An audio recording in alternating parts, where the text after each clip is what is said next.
J'ai appris cette recette dans un restaurant et ma famille me demande de la préparer tous les jours. Commençons par cuisiner 3 pommes de terre moyennes. D'abord, je les ai toutes épluchées et coupées en petits morceaux pour la cuisson. J'ai ajouté de l'eau jusqu'à couvrir et j'ai laissé cuire environ 10 minutes. Une fois qu'elles sont cuites, vous pouvez retirer toute l'eau et les mettre toutes dans un récipient. Et pour continuer, coupez un oignon en petits morceaux. Et dis-moi quel type de recette tu as l'habitude de préparer avec des pommes de terre chez toi. J'ai ajouté les oignons émincés dans une casserole avec un filet d'huile d'olive et je les ai laissés bien revenir. Alors qu'elle cuisine, nous allons également émincer 6 gousses d'ail en petits morceaux. Ajoutez ensemble dans la casserole. Ensuite, ajoutez 1 kg de viande hachée. Pour la viande, vous pouvez utiliser celle que vous préférez. Dans mon cas, j'utilise du bœuf haché. Laisse bien frire cette viande pendant quelques minutes et se mélanger avec l'oignon et l'ail que nous avons mis. Assaisonnez le tout avec une cuillère à café de sel, poivre noir selon le goût et une cuillère à café de paprika selon le goût. Mélangez bien tous les ingrédients jusqu'à ce que la viande soit complètement sèche.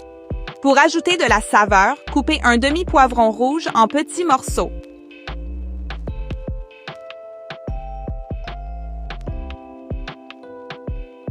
Coupez également une tomate entière en petits morceaux. Et profitez-en pour me dire dans quelle ville ma recette d'aujourd'hui arrive. Je suis très heureux de la façon dont chacun de vous apprécie mes recettes. N'oublie pas de liker et d'envoyer cette recette à tous tes amis. À ce moment-là, j'ai ajouté 200 g de sauce tomate.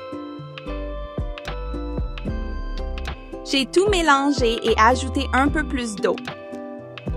Vous n'avez pas idée de l'odeur merveilleuse que cette viande dégage. C'est tout simplement parfait, les amis. Ajoutez un peu de persil selon votre goût et mélangez bien.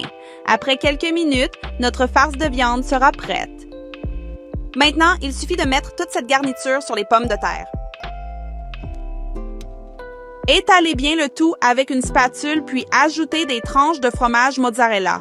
Vous pouvez utiliser le fromage de votre choix. Et regardez comme cette recette d'aujourd'hui devient magnifique. J'ai décidé de mettre quelques tranches de tomates car elles vont bien avec le plat et rendent la recette encore plus belle. J'ai aussi terminé avec un peu d'origan par-dessus. Placez au four préchauffé à 180 degrés pendant 20 minutes juste pour que ce fromage fonde bien. Et il n'y a pas de secret. Faites-le chez vous et revenez me dire ce que vous en pensez. Préparez cette recette chez vous dès aujourd'hui. Je suis sûre que tout le monde va adorer le goût. Cette recette est pour ceux qui veulent quelque chose de rapide et facile à réaliser. Mettez un commentaire ci-dessous sur ce que vous en pensez et n'oubliez pas d'envoyer cette vidéo à toutes vos connaissances. Un grand câlin à vous tous qui avez regardé jusqu'ici, que Dieu vous bénisse et on se voit demain dans notre prochaine vidéo.